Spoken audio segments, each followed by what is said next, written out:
And every time you learn something new, you make new connections in your brain. That's what learning is. Learning is forging new synaptic connections. And as you begin to leave imprints in your neurological tissue as a result of your interaction in the environment, the next thing is that you're going to have an opportunity then to apply that information, to personalize it, to demonstrate it. And a certain group of people will get their behaviors to match their intentions, to get their actions equal to their thoughts. They'll step out into the unknown, and they'll try it. And when they do, they'll have a new experience. An experience then enriches the brain, reorganizing more circuits than what you understood physiologically. But the moment those neurons string into place, the brain makes a chemical, and that chemical is called a feeling or an emotion. And the moment you feel unlimited, the moment you feel like a patient parent, the moment you feel abundant, the moment you feel free, now you are teaching your body chemically to understand what your mind has intellectually understood. So we can say knowledge is for the mind and experience is for the body. And in that moment, you're beginning to embody the truth of that philosophy, of that theory. And you're literally signaling new genes in new ways. And you are rewriting your biological program. But if you've done it once, it must mean you can do it again.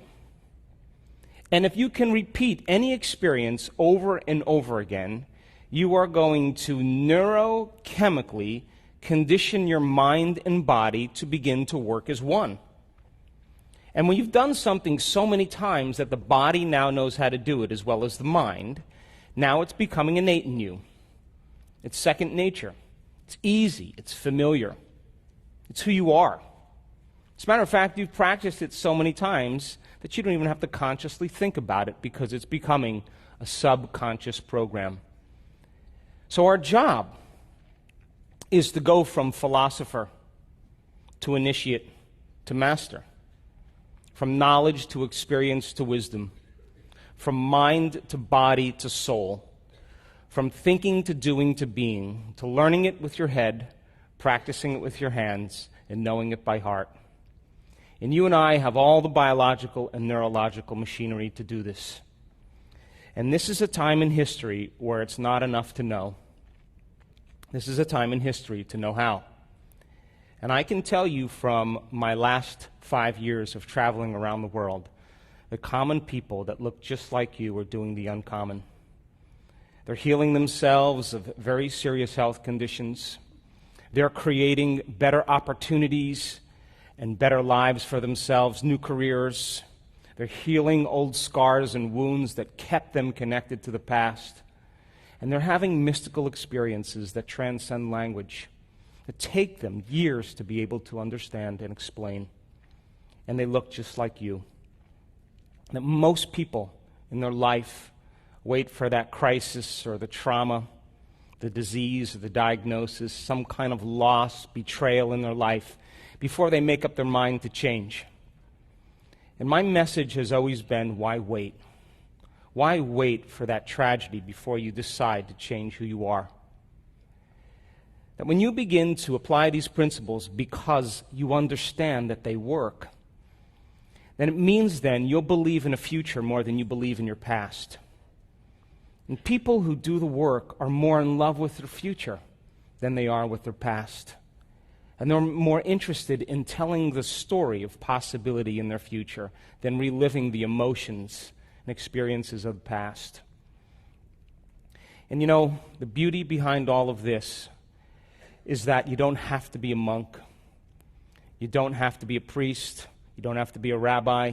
You don't have to have 40 years of meditation. You don't have to be a scholar or an academic. As a matter of fact, it's better if you're not. Because the simplicity of all of this, when people begin to apply it, is they begin to experience the fruits of their efforts.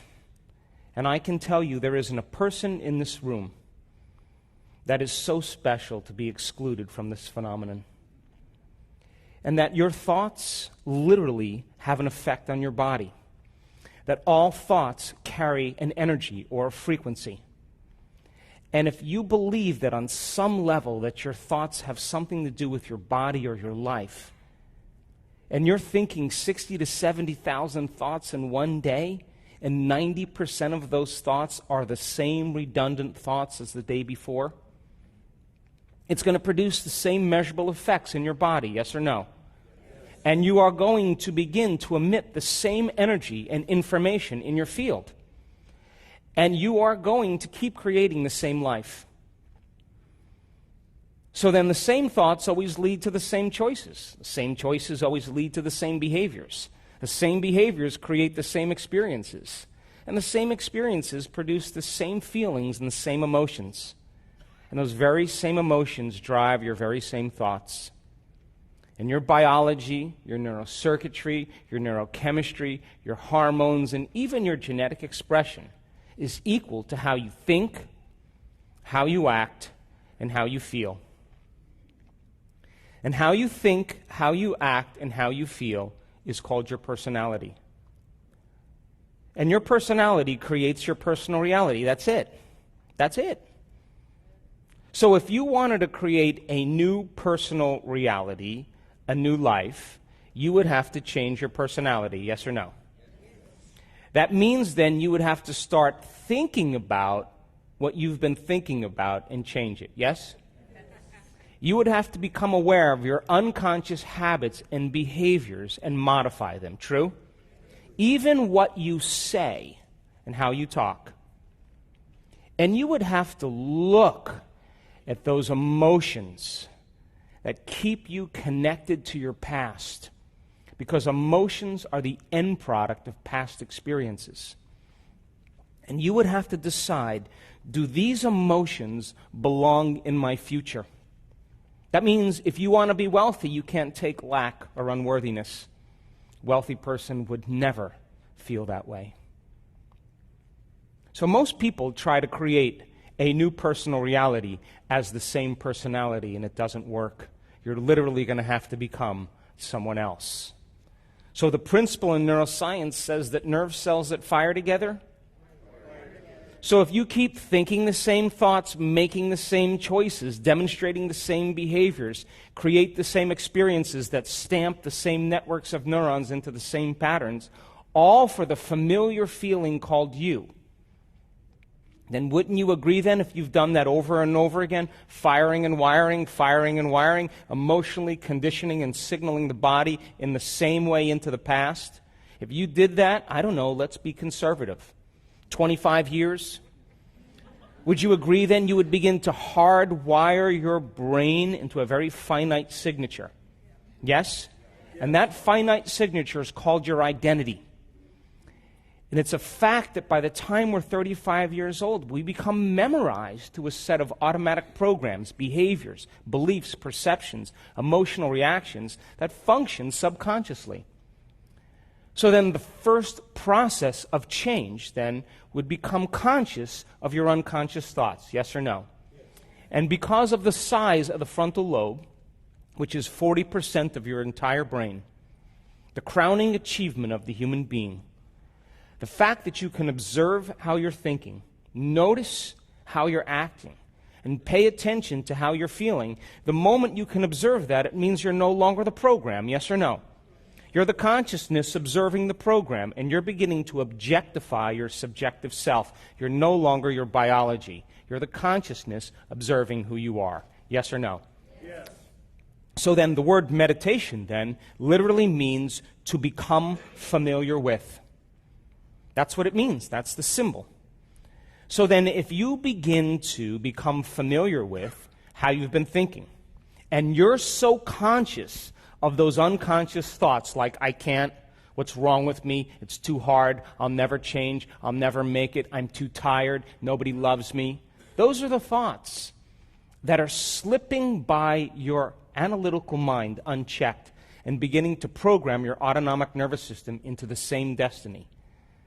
The moment you become aware of what comes out of your mouth and how you act, whether you blame or complain or make excuses for yourself or judge other people, the moment you become aware of that, if you're so familiar with that program, would you agree the more conscious you are of that unconscious habit, the less likely you're to go unconscious? Yes or no? Yes. And it would take an act of will to stay present and aware. Yes or no? Yes.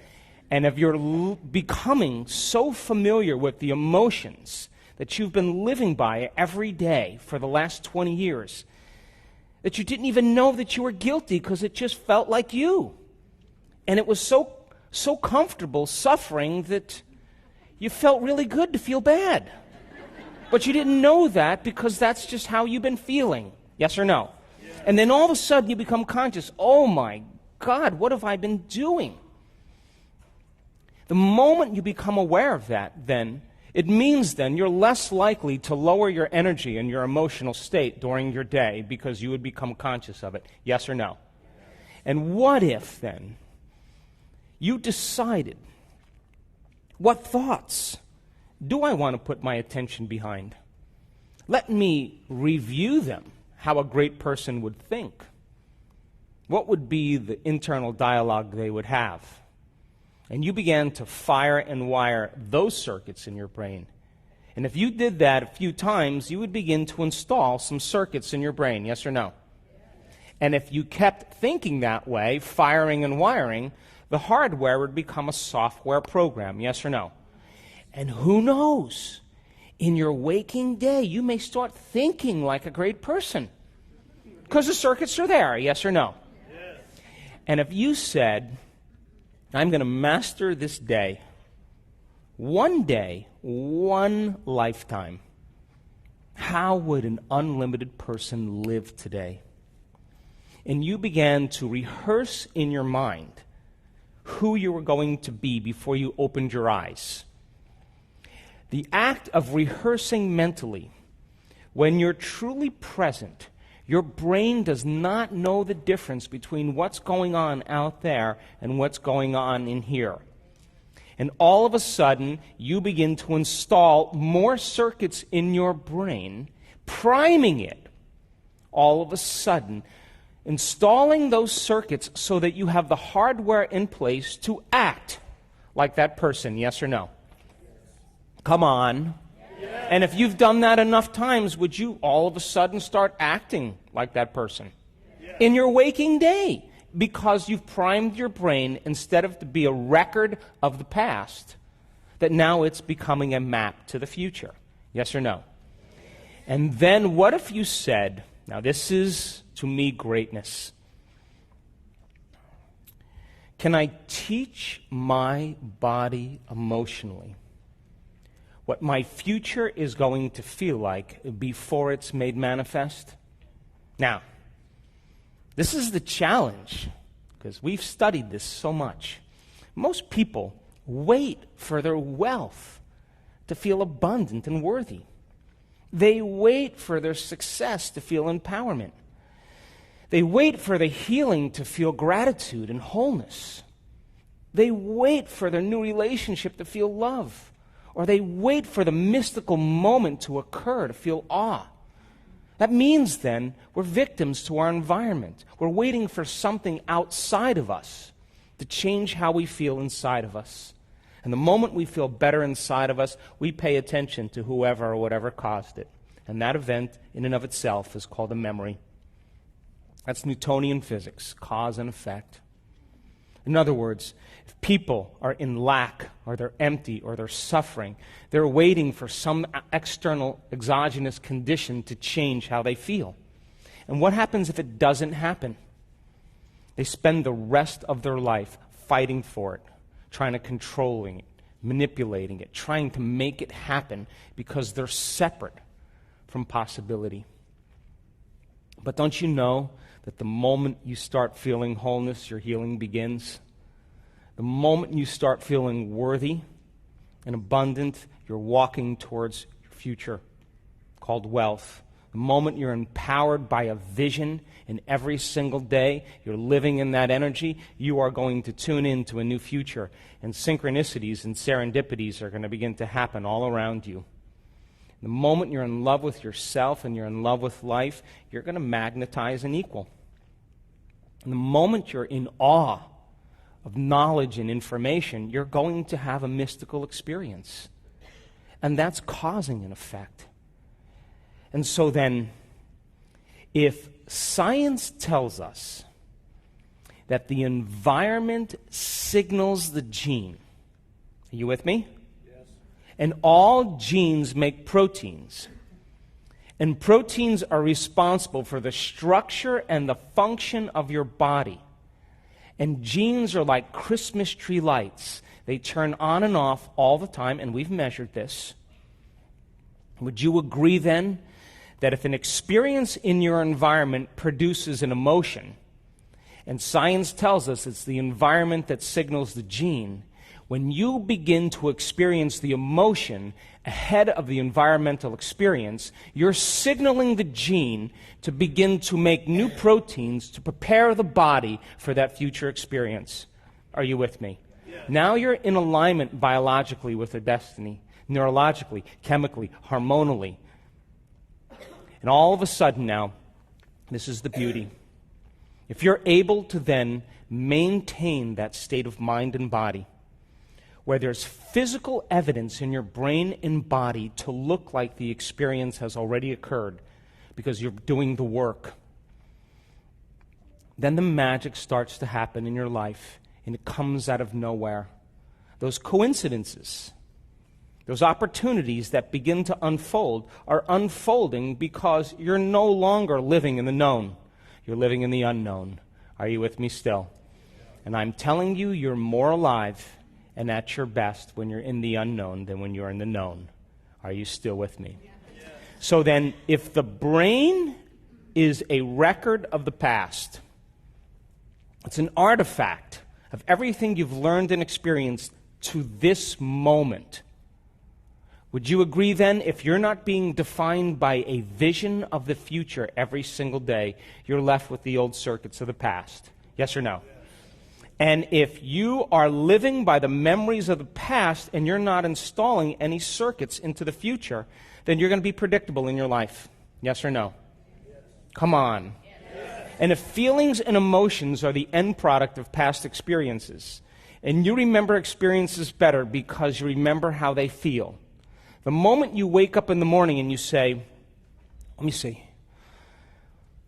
think about my problems. Oh, now I'm starting to feel a little bit more like myself.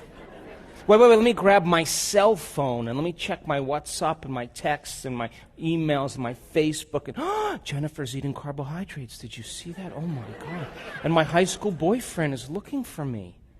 And the moment you begin to connect to your network of your personal reality, the moment you start turning on those circuits in your brain and you come back to your senses, and you get connected to those emotions that have defined you based on memories, and those emotions are driving your thoughts, and you can't think greater than how you feel, you're thinking in the past. Yes or no? Yes. And you'll keep creating more of the same life. So then, think about this. You wake up in the morning, your brain, for the most part, is in the past. Yes or no? Come on, poke the person next to you over there. And would you agree then, if you connect to a familiar feeling or an emotion, and those emotions are driving your thoughts, and those thoughts are creating the same emotions, and those same emotions are driving your same thoughts, and those same thoughts are creating the same emotions, that you're conditioning your body into the past? Yes or no? Yes. And your body is the unconscious mind. It doesn't know the difference between an experience in your life that's creating an emotion and an emotion that you're creating by thought alone. To the body, it's believing and it's living in the same past experience 24 hours a day, 7 days a week, 365 days a year. Yes or no? Yes. And the body is beginning to continuously get the same information, and it's believing it's in the same environmental condition, which means you're signaling the same gene in the same way. Yes or no? And now you're headed for a genetic destiny. Yes or no? Yes. And you've done nothing wrong. You're just taking too long. Because those emotions then will define you. And then someone will say to you, "What's up? Why are you so angry? Why are you so bitter? Why are you so afraid? Why are you so in so much pain? Why are you suffering so bad? And you say, I'm so glad you asked. And then you tell a narrative, the story of your past, firing and wiring the same circuits in your brain, working yourself up into an emotional froth to keep signaling the body into the past, reaffirming your personality based on a feeling. And the latest research on memory says that 50% of what you're talking about isn't even the truth. That you make stuff up. You embellish it. That memory is creative. And what that really means after all these years of studying this, when you ask a person that, it means that they had an event or a series of events in their life that branded them emotionally. And when they tell that narrative, what they're really saying is, I haven't been able to change since that event. I've been altered from that experience. Yes or no? Yes. And they find people in their life that are the same emotion, the same energy, and they use each other to reaffirm their addiction to that emotion, and they get agreement for it. And they say, I can suffer more than you can. No, I can suffer more than you do. Are you with me still? Yes. So then, the body becomes conditioned into the past, which means for the most part, most people's biologies are anchored in the past. And if how you think and how you feel creates your state of being, and you're thinking the same thoughts that are creating the same feelings and same emotions, and those emotions are influencing your thoughts, would you agree then you're signaling that same gene over and over again? And if genes are responsible for the structure and the function of the body, and you keep selecting and instructing the same gene, you're going to wear that gene out.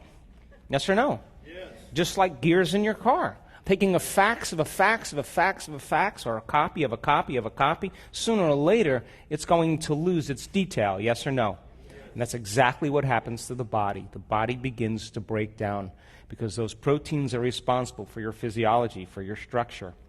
So then if immune cells make immune proteins, and you're living in fear every single day, you're living in anger and resentment and impatience every single day, then you're signaling the same gene in the same way. Yes or no?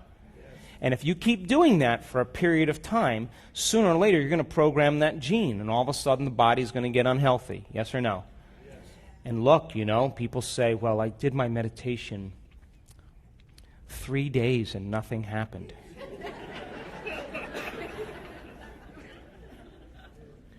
But I tell them, how long did it take you to create that condition? Tell me. So then if meditation means to become familiar with, you got to become more familiar with the thoughts, behaviors, and emotions of your future than familiar with the thoughts and behaviors, emotions of your past. Yes or no? Yes. So then if you keep firing and wiring the same circuits in your brain, installing the circuits, the hardware becomes a software program, and it gets easier to think in unlimited ways. It gets easier to act like a wealthy person. It becomes easier then to cultivate the emotions of your future instead of the emotions of your past. And our students, people in this work, some of them have had horrific pasts. They've been abused, they've been traumatized, they have had very difficult conditions. And they stopped telling the story of their past. They started telling the story of their future, and they started believing more in that in their past. And when people come up to me and they vomit all over me about their past, I don't have a problem with that. I know that it's natural to do that. But I always ask them, listen to me, if you can't overcome that past in some way and you're feeling those emotions, you'll only talk about your past when you're feeling those emotions, because those emotions bring you back to your past. Yes or no? Yes. Come on. Yes. But if you're having a great life, you never talk about your past anymore because you're no longer emotionally bound to it. Yes or no? Yes. So then the moment you start feeling emotional, hint, you're back in your past. Yes or no? So now reason this with me. Great experiments have been done on the fact that we emit light and information, that you are an electromagnetic being, that you are emitting energy and information. And all that energy is carrying a message. And if you're living every single day in the same energy, then your life should not change in any way. Yes or no? Yes. Come on. Yes. Come on, stay with me. Did the gene thing throw you off? So think about this. When you are living in fear, when you're living in anger, when you're living in resentment, you're living in survival, because those emotions signal the stress response, yes or no? Yes. And when you turn on that stress response, you are going to draw from this invisible field of vital energy around your body, that light and that information, and you're going to turn it into chemistry. And you're going to diminish your very field around your body, yes or no? Yes. So then, when you perceive a threat, when you see a circumstance in your environment that is unpredictable or unknown, the moment you perceive that, you activate that fight or flight nervous system, the sympathetic nervous system, and you're going to mobilize enormous amounts of energy to prepare yourself for that danger in your outer world. Yes or no? Yes. And you can do that on the short term because that's survival. But when the event is over, the body rests, parasympathetic nervous system turns back on, long-term building projects start to occur, you're starting to heal. And all organisms can tolerate short-term stress. But what if it's not a predator? What if it's your coworker? What if it's your boss? What if it's your sister-in-law? Because of some past experience, you're perceiving that condition in your environment based on your past, and you're turning on the same stress response as if you were being chased by a predator. Yes or no? And you keep going back into that environmental condition, and you knee-jerk in the same way, and you keep producing those same chemicals over and over again, same chemicals over and over again. The stress chemicals downregulate genes to create disease. It's a fact. Are you with me still? Yes. So then, if you're doing that for an extended period of time, and all of a sudden now you become addicted to the very rush of chemistry that gives the brain and body a rush of energy, would you agree then, if you keep doing that over and over again like an addict, you need to feel angry. You need to feel lack. You need to feel unworthy because it reaffirms the emotional state. Are you still with me? Now, it gets a little bit weird here because we got a big frontal lobe. And you can just call up a memory from the past. And the moment you call up the memory from the past, your body's in the past physiologically and emotionally. And you can begin to worry about the worst thing that could happen in your life. Out of the infinite potentials in the quantum field, you're going to select the worst case scenario. And you're going to begin to get ready for that event. And you are going to begin to change your emotional state in preparation for the worst thing that could happen. Because in survival, if you prepare for the worst, you have better chances of surviving. Are you with me still? Now, I would call that a limited imagination. Yes or no?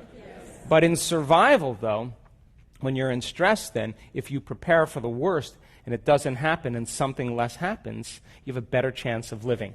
And this is the primitive survival gene that begins to become activated. And people spend their entire life doing this. And all they're doing is marrying a clear intention, a vision of their future, which is a very limited point of view, and embracing it with a familiar emotion of the past.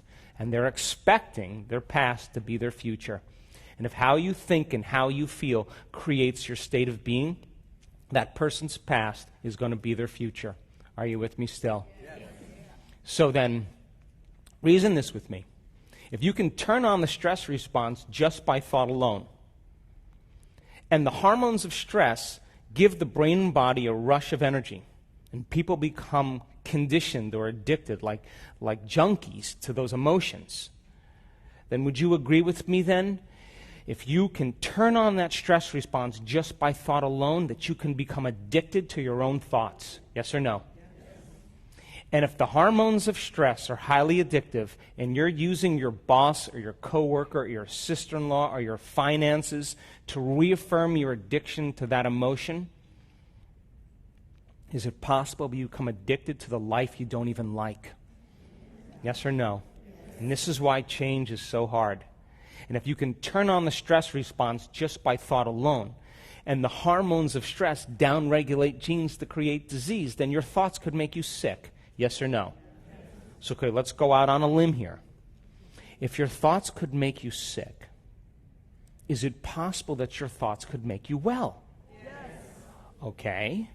So then that means then that you would have to start a process of no longer drawing from this invisible field of vital energy and turning it into chemistry and diminishing your own light field. When you do that over time in chronic stress and you keep drawing from this invisible field of energy and turning it into chemistry, you have no light field. Yes or no? Yes. Come on. Yes. So now you're more matter and less energy, more particle and less wave. And in fact, the hormones of stress cause you to narrow your focus on objects and things and people because that's where the danger is. And when the hormones of stress kick in and your brain waves go into high beta and you're aroused, you're going to pay attention to your outer world and you're no longer going to want to believe in your inner world of possibility. Are you with me still? And if the survival gene is switched on, then you won't want to go in, close your eyes and create because it's not a time to create. It's not a time to focus on the unknown. It's a time to prepare yourself for what could be lurking behind those corners.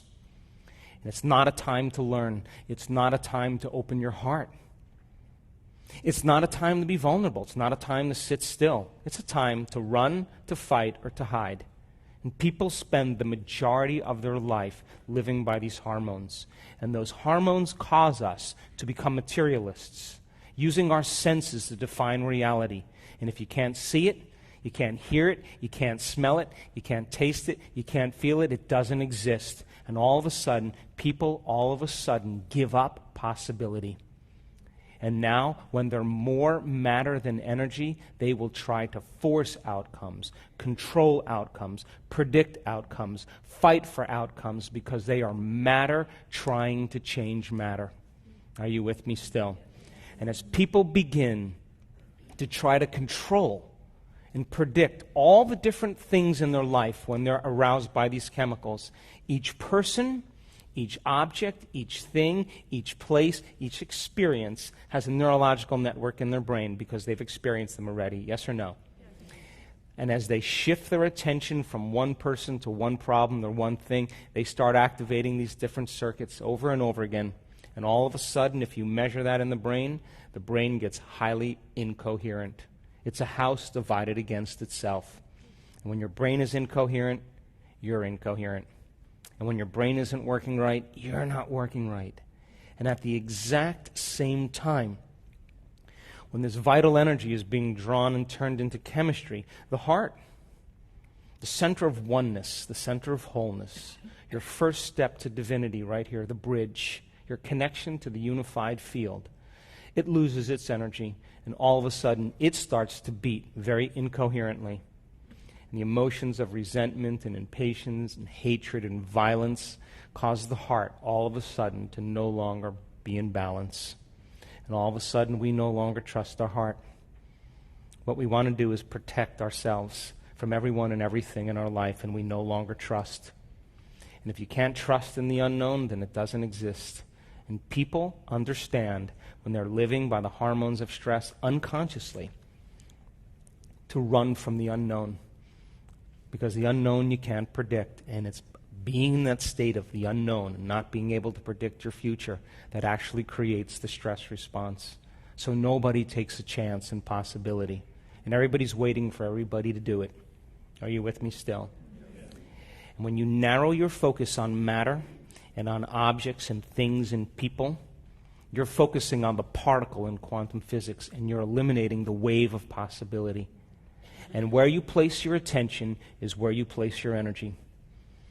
And if all of your attention is on matter, then energy doesn't exist from you, and you will feel separate from the field. You will live in lack.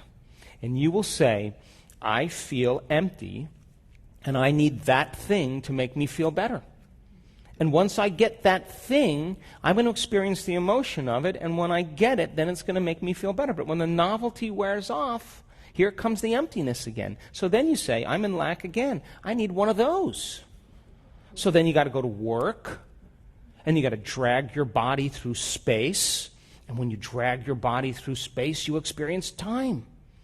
So then you got to go back and forth to work to make the money to pay for the thing that's going to fulfill some lack. But it never does. Are you with me still? And people then, all of a sudden, after 30 years, they have their car, they have their house, they have their relationship, and they're too exhausted to enjoy it. Are you with me still? And that's called normal. But would you agree with me then? If you're waking up in the morning, come on, stay with me.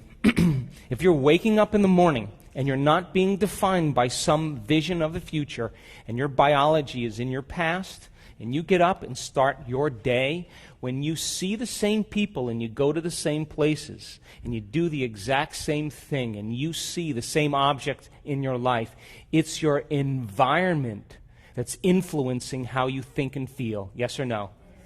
And you will be thinking and feeling in the past because your biology is in the past. Yes or no? Yes. Come on. Yes. So if you see the same people and you go to the same places and you do the exact same thing at the exact same time, you would have to agree with me then that your personality is no longer creating your personality. Your personal reality is creating your personality. Your environment is controlling how you think and feel. Yes or no? Yes. And as long as you're reacting equal to your environment, you should create more of the same environment. Come on. Yes. And there should be a nice biological dance, a perfect match between your neurocircuitry, your chemistry, your genes, your hormones, with what's going on in your life. There's a tango going on between your inner world and your outer world. Yes or no? Yes. So then, your environment is actually controlling you. You're a victim to the circumstances in your life. And you see the person, you unconsciously react. You go to the certain place and you think about in the past how it was. And so then, if how you think and how you feel creates your state of being, and you keep thinking the same thought that keeps producing the same emotion, that same emotion is influencing how you're thinking, you're hardwiring your brain and conditioning your body emotionally into the past. Yes? And if you do that enough times, thinking and feeling in the same way, the body becomes the mind of that emotion. Now the servant has become the master, and the body's running the show. Yes or no? And so then if the body then has become the mind of that emotion, then to change then would be becoming greater than your body. Yes or no? And if your environment has that much influence on how you're thinking and feeling, then to change then is to be greater than your environment. Yes or no? And if you're waking up every single morning, coming back to your senses, looking at the person next to you saying, oh my God, who is that? How did I get here? Jeez. Wait, let me think of all my problems. Okay, I'm starting to feel like myself. Let me get my cell phone. Let me check. Okay, now I'm feeling like myself. And then you get up and you go through the same routine behaviors in your habitat. You have the vision of the toilet, and the next thing you know, you're in front of the toilet. Then while you're on the toilet, you have the vision of the coffee maker, and there you are, you're in front of the coffee maker. And then while you're drinking your coffee, you have the vision of the shower, and there you are in the shower. And while you're in the shower, you get super creative about the clothes you're going to wear, and next thing you know, you're dressed. And your body is always following your mind, but it's following it to the known. Are you with me still? And let's just say you drive to work the same way and see the same people and go to the same grocery store and buy the same food and watch the same television shows. And then you get in front of the mirror at night and you put your lotions and potions and creams on and floss the same way and brush your teeth. And you go to bed and you wake up in the morning and you're doing the same exact thing. Yes or no? Yes. Would you agree then we can take your past and lift it up and set it on your future? Yes or no? Now, that's karma. That's it. That's karma right there. And so then if you've done that enough times, a habit is a redundant set of automatic, unconscious thoughts, behaviors, and emotions that's acquired through frequent repetition. A habit is when you've done something so many times, your body now knows how to do it better than your mind. Are you with me still? So if you wake up in the morning and you're doing that, would you agree then your body's on autopilot? And it's dragging you into a predictable future based on what you did in the past. And you're unconscious. Yes or no? And I assert that when you are not in the present moment, you're running a program. So don't take anything personally from somebody, because they're just running a program as well. Are you with me still? So then, think about this. Would you agree then that if you are going to heal your body by thought alone, to create some new experience in your environment by thought alone, to create some new future that's no longer your past by thought alone, then you would have to become thought alone. Yes or no? Yes. Come on. Yes. So then would you agree then if your environment is so strong in conditioning you into the past, would you agree then maybe it'd be a good idea to sit down at the beginning of your day, close your eyes, and disconnect from your external environment? Yes or no? So then if you're seeing less things in your external environment because you've closed your eyes, all of a sudden now, your environment isn't going to control how you think and feel. Yes or no? And what if you were to play soft music in the background or put earplugs in and diminish more sensory information coming in from the environment? Would you agree you'd start putting more attention on your inner world instead of on your outer world? And what if you said to your body, hey, sit right here and stay right here. Don't you get up yet until I tell you it's time to get up. And your body is going to buck and kick like an unbridled stallion. I'm busy. I got a lot to do. I got emails to check. I got meetings to go to. Because you programmed it that way, yes or no? Yes. And every time you say to the body, stay, are you telling it it's no longer the mind, that you're the mind? Yes or no? Yes. And now the will is becoming greater than the program. Yes or no? Yes. And all of a sudden, if you became conscious that you were angry or emotional or suffering, and you became aware that that emotion was keeping you into the past and driving your brain into high beta, and you became aware of it, and then you settled your body back down into the present moment, and you kept taking it out of the past, sooner or later the animal's going to surrender. Yes or no? And when it does, you are going to liberate energy. You are going to go from particle to wave, from matter to energy. And when that happens now, all of a sudden, you start feeling a little bit more joy, and energy starts to move right there. Are you with me still? Yes. And if you are uncompromising to the eternal present moment, the generous present moment, and you keep coming back to the present moment, coming back to the present moment, and you understand where you place your attention is where you place your energy, and you're no longer thinking about the people you have to see and the places you have to go and your cell phone and your computer and your emails and the news, and you keep returning your attention back to the present moment, would you agree then you're disinvesting your energy out of the known future and you're making room for the unknown in your life? Yes or no? So then, in meditation then, if you are literally going to make some type of change and affect your outer world, you're going to have to put most of your attention on your inner world, and you're going to have to become greater than the conditions in your environment and disconnect from your environment. You're going to have to sit your body down and overcome your body, and you're going to have to transcend time. Are you with me still? So then when you're living by the hormones of stress and you're in a threatening situation and the survival gene is turned on, then you're going to spend the most of your time thinking about your environment. Yes or no? And what is your environment made of? People, pets, things, objects, places, time. Yes or no?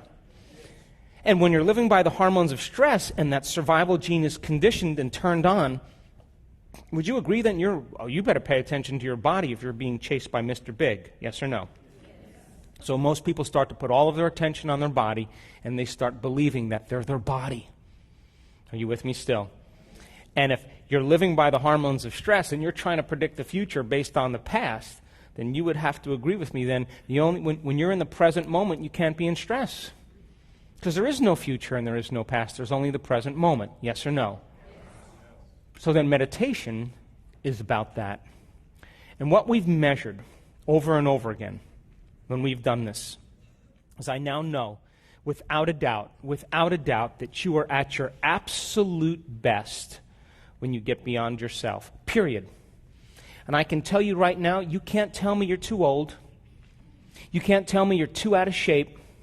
You can't tell me about your past. You can't tell me about your disease. I have seen transformation and shifts in people's bodies independent of how old they are, how out of shape, how in shape, their wealth, their social status. I've seen it happen on all cultures, all ages, all kinds of people.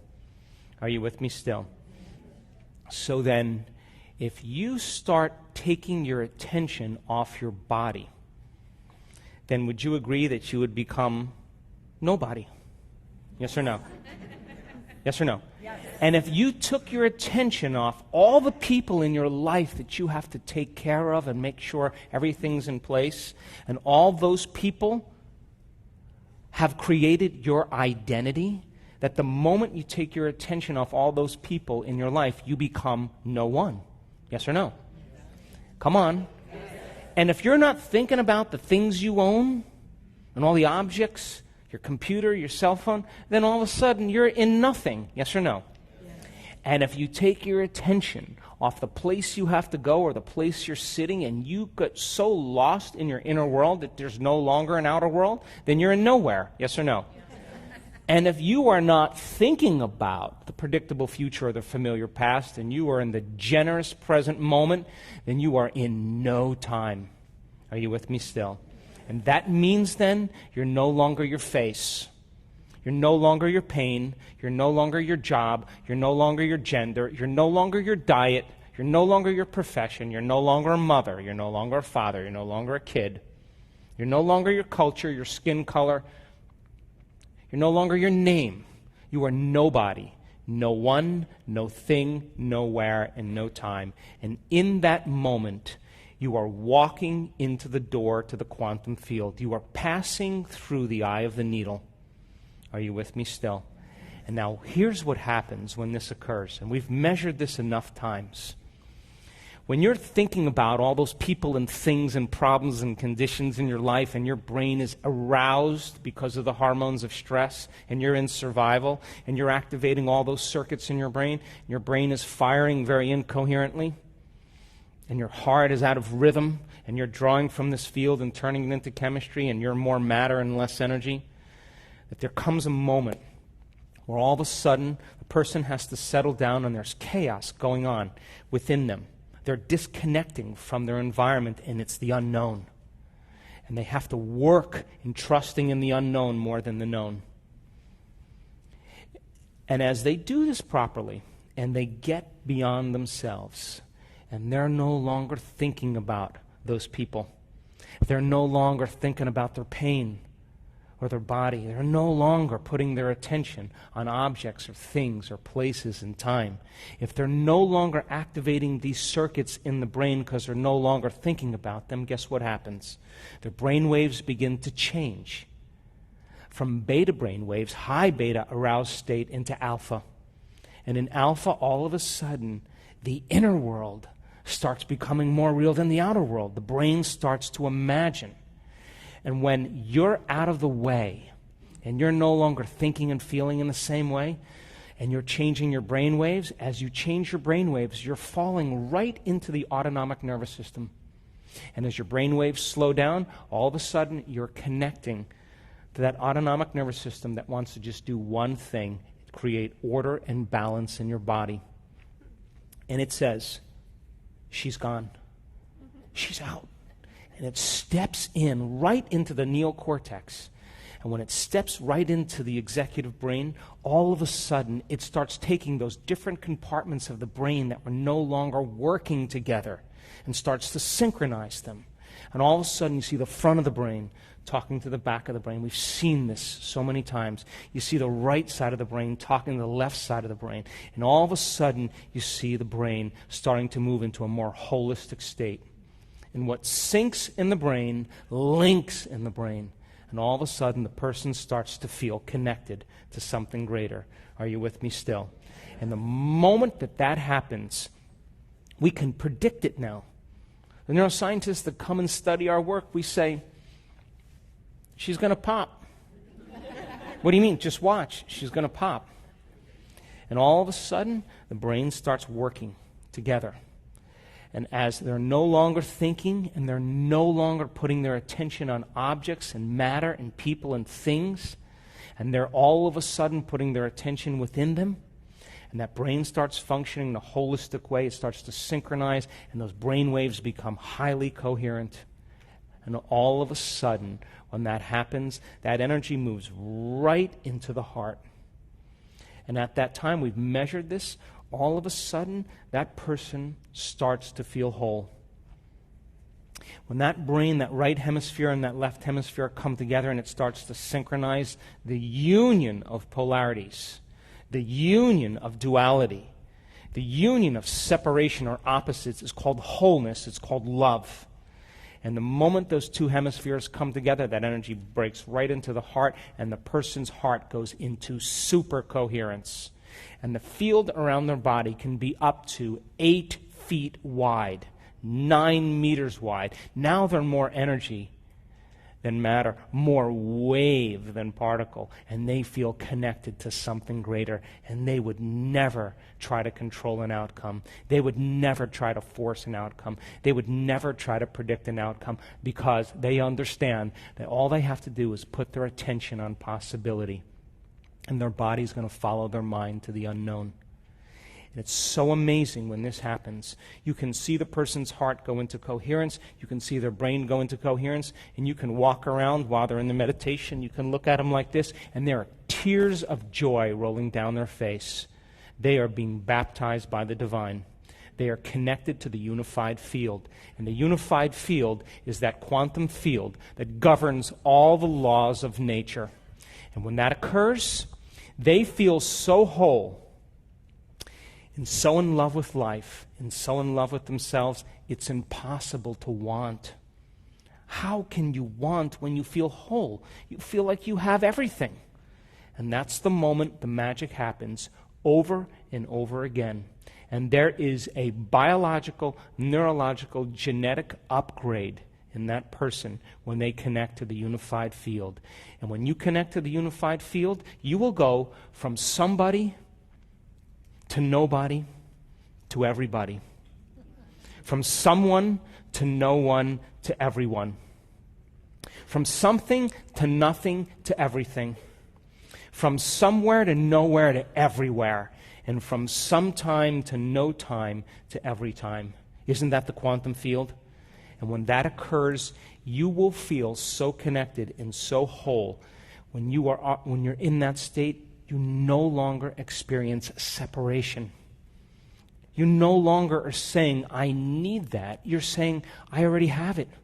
I don't really need anything. And when you're in that state, guess what happens? You go from selfish, driven by the hormones of stress, to selfless. And all of a sudden, that heart of yours begins to open, and the innate capacity in you to give, to take care of, to nurture, to serve is who we really are. And all of a sudden, you create a community of people that are in love with each other, and they understand the way that we survive is in cooperation, no longer in separation. Are you with me still? So imagine this. Imagine. I always say that the thought that you think is the electrical charge in the quantum field. And how you feel is the magnetic charge in the quantum field. And how you think and how you feel is broadcasting information into the field. Are you with me still? Come on.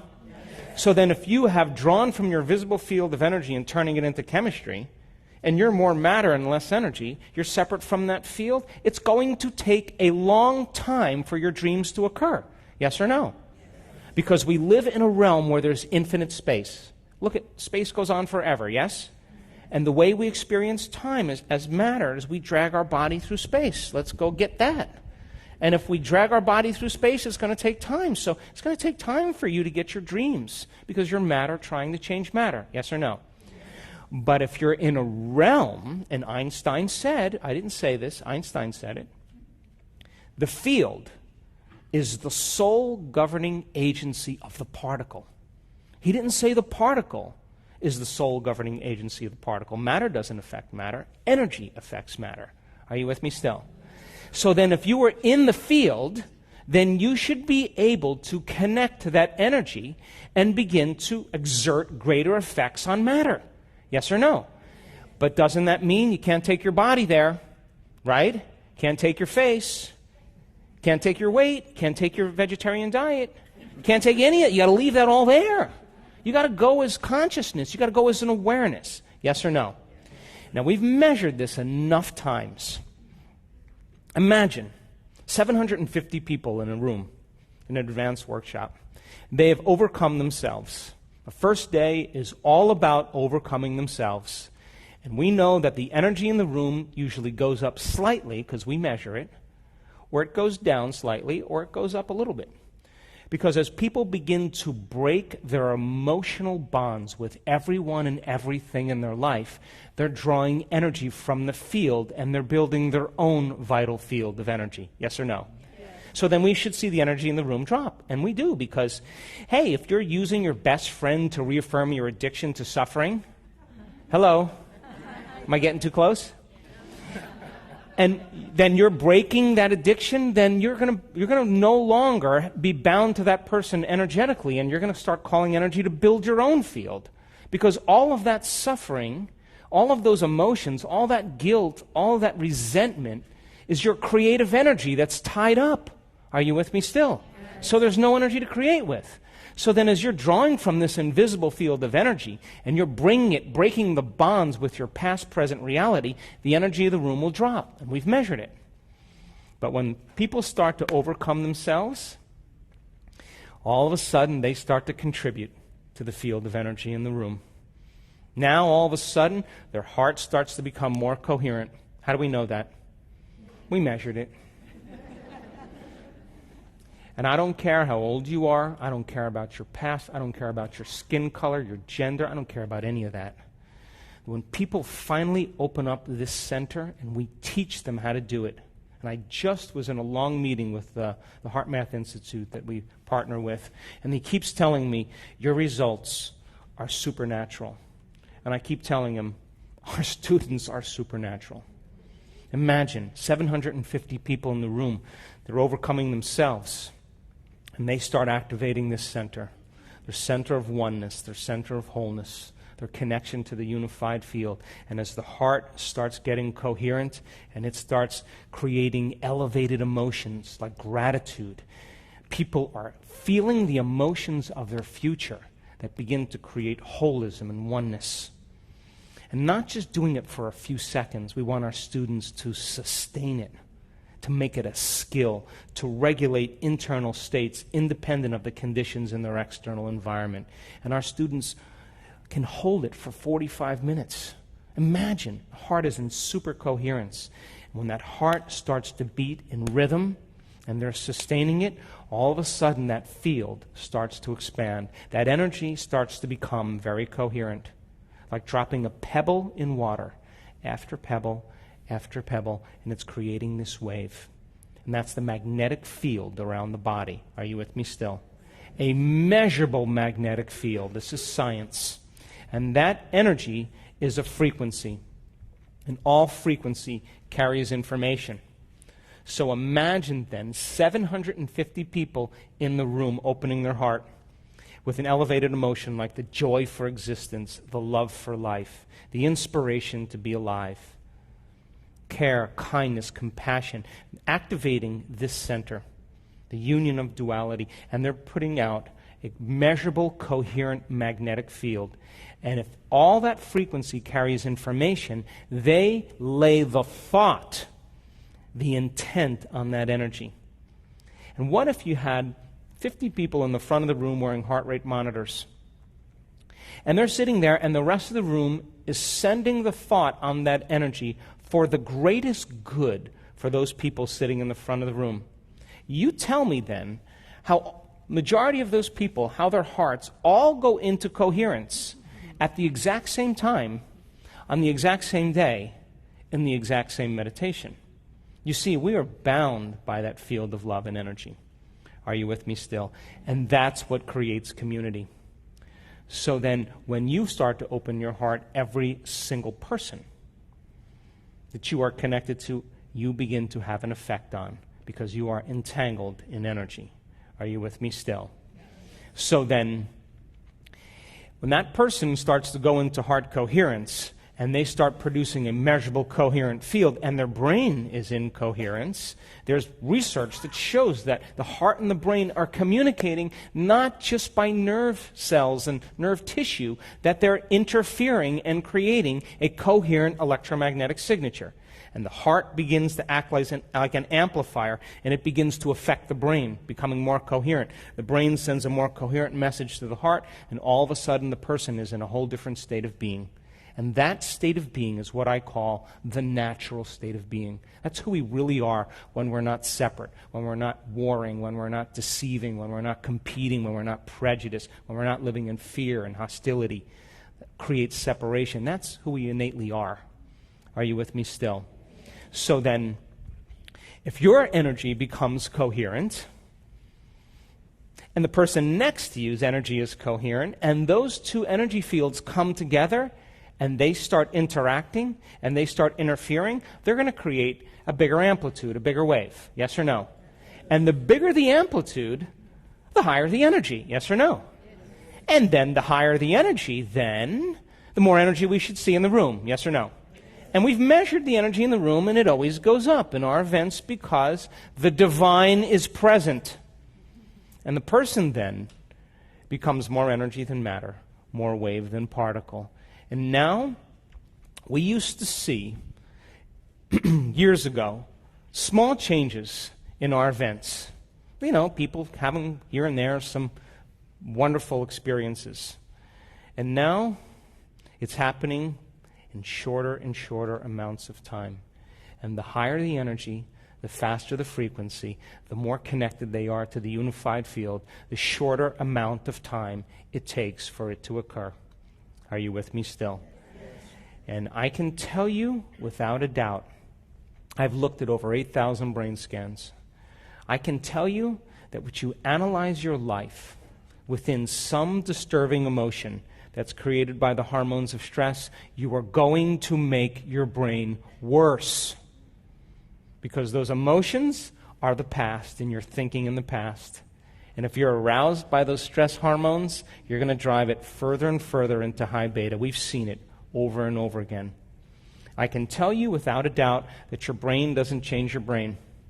I can tell you that the program doesn't change the program. The ego doesn't change the ego. The personality takes a long time to change the personality. It's only when you become pure consciousness. That's the moment you have an effect on matter. Are you with me still?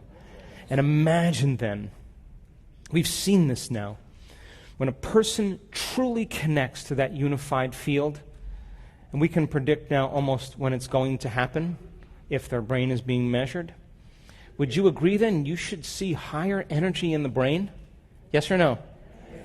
So then when a person, listen to this, is connecting to that unified field where all possibilities exist and they no longer feel separate from their dreams, they feel connected to their dreams, all they have to do is put their attention and their awareness on what already exists. Yes or no? Come on, that bounced off some of you. Poke the person next to you, please. So if you're in a field where all possibilities exist, and you feel connected to everyone, everything, everywhere, every place, every time, then you don't have to try to create anything. All you have to do is pick it. Yes or no? Put your observation on it. Experience it. Become aware of it. So then imagine students, and I've labored for 3 years, almost 4 years, to have our students be able to sit in a meditation for an extended period of time and get beyond their bodies. And now our students, our advanced students, they can sit for as long as they want to sit. They know how to do it. They can change their brain waves in 4 seconds, 5 seconds, 9 seconds, 12 seconds. It's not like, hey, I'm getting to the quantum field before you. It's not like that. It's more like a skill, yes or no? And imagine, we had all these wonderful, wonderful elders in our event in Tampa just a few months ago. And you can't tell me that you're too old to do this because I saw them connect. And one lady in her late 70s said, I lost my spiritual virginity today. She connected. So imagine then, when the person truly connects to that field and they begin to tap into a greater frequency, it should be measurable in their brain, yes or no? And imagine we're capturing amplitudes of energy that have never been recorded in the history of neuroscience. And we can say, when that occurs, she can't make her brain do that. It's happening to her. And while that's going on, we're doing all this amazing research. The brain is in deep, deep, deep delta. That person, their body is sound asleep and their mind is turned way on. They are way in that autonomic nervous system. And when that occurs, they all of a sudden connect to a greater frequency. And all of a sudden we see these amplitudes of energy. It looks like a snowstorm on the EEG, in the brain scan. And I know that person is having a full-on sensory experience without their senses. They are having an inward experience that's greater than their trauma, their betrayal, their shock, their diagnosis, their fear. Whatever's happening between their ears is more real than anything that's happened in their external environment. Now think about this. If you're having a full-on sensory experience without your senses, what would happen right now if your senses were amplified by 30%? What if everything you were seeing, smelling, hearing, tasting, feeling, what if your senses were amplified by 25% right now? Would your awareness of reality be amplified by 25 or 30%? Yes or no? And if your awareness is amplified, then your consciousness is amplified. Yes or no? And you can't have consciousness without energy. They're married. So the energy of the brain goes up. And then the next thing you know, the inward experience rewires the brain in an instant. And it sends a new emotional signal, but it's not emotional. Emotions like fear and guilt and shame, they're slow energy. It's an elevated energy. It's not emotional, it's energetic. They're getting an electrical charge in their body. And they'll say, I was baptized in light. Light filled my entire body. And that is the moment they're getting a new emotional signal to the body. And the receptor sites on the outside of the cells are 100 times more sensitive to frequency and to energy than they are to chemistry. And in 1 second, that person is transformed. And that's what's happening now in our work. Are you with me still? So, I don't really want to argue quantum superimposition any longer. I don't want to talk about theory any longer because my heroes, the people that I want to be with, are people just like you. That I don't care about keynote lectures or conferences. I'm bored with them. I've outgrew them. I want to be with doers. Imagine, we were in Italy just a few months ago running an advanced workshop. I have a whole new team of neuroscientists that we're working with. And I was trying to get to these guys. They're physicians and researchers, and I'm trying to get to them to show them some of the crazy stuff, to prepare them. Like, get ready, this is going to get wild. And they're busy doing all their brain mapping and get everything organized, and we're going to meet for lunch, and I get to lunch early, and then I have to go, and then I'm leaving, and they're coming in. In 3 days, we're doing this. I'm going to get to you guys, And then after like 3 days, I'm like, nothing like an experience to cause a long-term memory. And I thought, the hell with it. Let them just have the experience, you know. So, second day, Friday afternoon, I'm introducing a new meditation. And we have a room of 600 plus people, and I'm on the stage, and I'm leading the meditation, and all of a sudden, I see all this commotion going in the back there. And they're screaming and yelling, and my staff comes up, you better get back there, you know. So I go out the back here, and I go along the hallway, and I come in the back, and this is what they're saying, okay? There's a woman sitting in the middle of this meditation, and she's lit up. And when I mean lit up, she's having an experience. And the brain scientists are watching the screen, and they're saying she's having a massive seizure. Now, they've never seen anything like this before. Here's the humor in the situation. The woman who's sitting in the meditation is a physician from London. Are you with me? And she is connecting to the unified field, and she's getting an upgrade. And she is on the fringe of this incredible, loving intelligence, this intelligent love, and it begins to consume her, because that's what the quantum field is. It's intelligent love. And she made up her mind. This is what she said before she started that discipline. She said, I have to prove to myself that this is possible, so I'm going to do it for everybody in this room. I'm not going to do it for me. I'm going to do it for everybody in this room. I got to get beyond my analytical mind because I have very, very rigid training. You with me? So here she goes. She gives it everything she has. She surrenders. She trusts in the unknown. She becomes nobody, no one, no thing, nowhere, and no time. And then I say, you're in that infinite field of information. Just because you can't see something, it doesn't mean it doesn't exist. Put your awareness on that field. Pay attention to it. Surrender to it. Feel it. Experience it moment after moment and become more aware of it. So then if you put your awareness on your nose, it exists, yes? Yes. But if you don't have your awareness on it, it doesn't exist. Yes or no? Yes. Come on. Yes. So then if you don't have any awareness on the quantum field, it doesn't exist for you. Yes or no?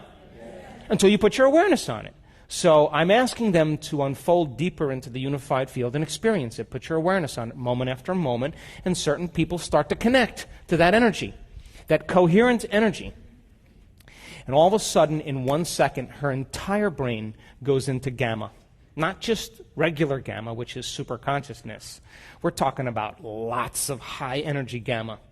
It looks like, crazy stuff, and the scientists are yelling back there, and I come back and they're going, she's having a seizure, she's having a seizure. I go like this, shh, shh, shh, shh, shh. Put my hand on her, I go, quiet. And she's back there listening to them say, she's having a seizure. Now, she's a physician, and she's saying, oh, this is not a seizure. She's not saying that. She has to decide, do I listen to that or do I keep going? And she just said, I'm going. And so she surrenders into this experience, and she's sustaining this high level of gamma, coherent gamma, super consciousness.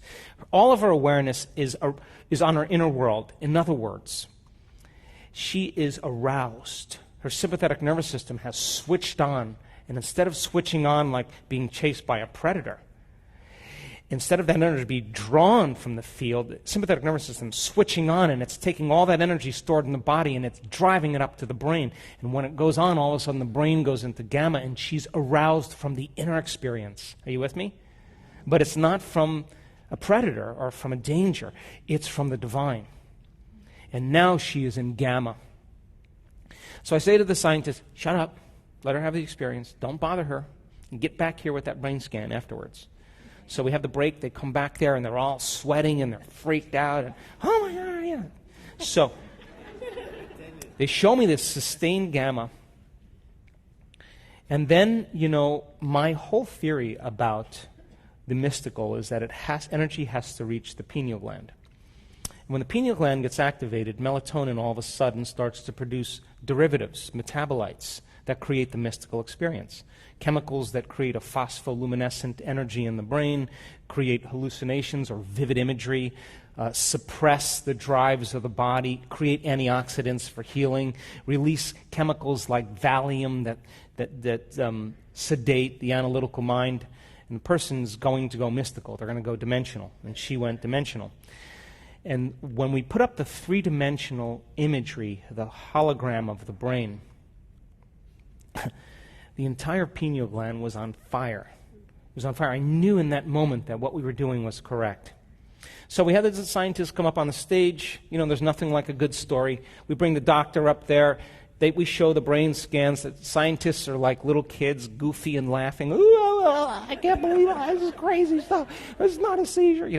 I spend hours with these people every week and go to meetings, and they're yelling at each other. This can't be. I'm going, it can be. Well, it's not normal. I know it's not normal. You got to think out of the box. So she tells the story of how the divine connected to her and said, hey, in imagery and profound information, I've always been with you. Welcome. And she was laughing and crying at the same time. And now this is not like a dream or visualizing. You understand this is a download. Yes? And with that information comes energy, because you can't separate the two. She's getting a very profound message. She's on the stage sobbing, telling the story. And then the event ends in Italy. And we all fly back to Seattle. And when I land in Seattle, one of the researchers is a physician. She's a brilliant lady. And she sends me a picture of this woman who's the physician from London. And she had eczema from the time she was 3 months old. Now, she's a doctor now, right? She did the diet, she did the cortisol, she did all the creams, she did all the things, took all the Benadryls, and of course, all of that was matter trying to change matter. Yes or no? Yes. And so she got a little improvement, and kept it at bay. So they sent me the picture of her arm with eczema covered all over her arm, and then 2 hands like this, and eczema all over her hands. Monday morning, they send me the next picture of her arm, and there's no eczema on her arms anywhere. None. And no eczema except a little bit on the outside of her hand. So then, if you connect to that unified field of oneness and wholeness, then wholeness and oneness should be reflected in your biology, yes or no? Yes. And would you agree the more you surrender and get out of the way and get beyond your body and your face and your skin color and your culture and your problems and your past and your future, and you trust in that unknown, the deeper you go into it, the faster the frequency, the shorter amount of time it should take to produce effects in your life. Yes or no? And people who do this work always say the same thing. It came out of nowhere. And I always say to them, that's because you created it in nowhere. Something appeared out of nothing. That's because you created it from nothing. It happened in no time. I know. You created it in no time. Yes or no? So then, the divine in you, in closing, has always been present with you. Yes or no? Yes. It's an omnipresent intelligence that's loving you into life. Yes? And so there's your outer environment, and if you want to hide the divine anywhere really well in a human being, you put it within them, because they'll look everywhere else for it. Yes? So it's a presence, yes or no? Yes. And it's standing here and it's waiting. And you know when someone's present in your life with you because they're paying attention to you, yes or no? Yes. And you know when they're not present with you because they're not paying attention to you, yes or no? So imagine this presence that's waiting for you to do your meditation, and you go like this, you're doing your meditation like that. I gotta meditate today. And it's going like, are you kidding me? Oh my God, I don't know if I can do. That's what you're bringing to it. And then while it's standing there waiting, you're thinking, I got to take care of that person, I got to check that email, I got to do this thing. And all your attention is on your outer world, and it's going, hello, I'm over here. And then would you agree that the moment you become nobody, no one, no thing, nowhere, and no time, you're taking your attention off somebody, someone, something, someplace, sometime, and you're becoming nobody? Now you're looking at it, yes or no? Yes. And you walk through that eye of the needle. Once you get through it, then there's more. And if you can unfold deeper into the unified field, and as you move closer towards it, would you agree then you'll experience greater degrees of wholeness and oneness and less separation? That means you won't have to try to create your dreams. All you have to do is become aware that they already exist and experience them. Yes or no? So then the closer you get to it, the shorter amount of time it should appear in your life. Are you with me still? Come on. And what if you were to connect with it? Truly connect with it. Would you agree then? You will become more willful because it has an amazing will. Come on. You become more loving. It's a loving intelligence. Yes or no? You become more giving. It's a giver of life. Yes or no? You become more forgiving. It's forgiven you millions of times. Yes or no? You become more conscious. It's a consciousness. Yes or no? You become more mindful. It has an infinite mind. Its nature will become your nature. Its mind will become your mind. And people then in your life will say, something's up with him. He must have changed his medication today. Because, as Dawson said, your nervous system is the greatest pharmacist in the world. And that common people, just like you, are doing the uncommon. And this day-to-day is to inspire you to begin to practice it in your life and to draw with a community of people that are actually doing it. And that they carve out a little time out of their busy day to present themselves to the world as a greater ideal. And if you can sustain and maintain a modified state of mind and body your entire day and keep your energy up, get ready, because something unusual is going to happen in your life. It's the law. And I know it from experience, and I've witnessed it too many times. And it will come in a way that you least expect. Why? Because if you can expect it, it's nothing new. If you can predict it, it's more the same. It's got to be a surprise. It's got to rock your world. It's got to catch you off guard, and it has to leave no doubt that what you did inside of you produced some effect outside of you. And when you can correlate the changes you made inside of you with the effect you produced outside of you, you're going to pay attention to what you did, and you're going to do it again. And that's when we go from being a victim to being a creator. Thanks for listening.